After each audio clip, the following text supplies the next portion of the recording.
In this video, I'll show you how to build a lead capture landing page using Base44. Let's get started. I begin by describing my project in the prompt bar. I'm creating a minimalist waitlist landing page for a new productivity app, including a headline, a short description, and fields for full name and email address. I also specify that the form should save entries locally to the database. Once I'm ready, I click the Generate button. The AI begins designing the website, and I can see the architecture taking shape in the side panel.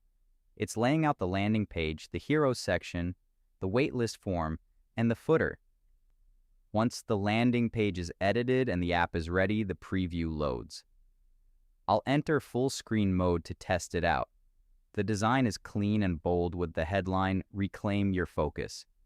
As I scroll down, I find the lead capture form.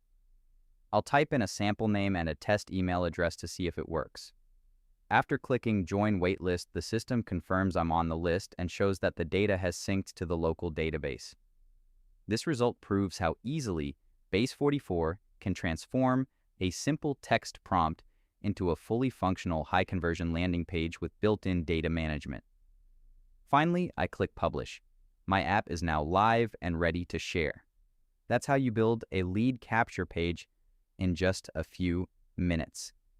If you found this walkthrough helpful, please consider liking the video and subscribing for more quick tips and tutorials.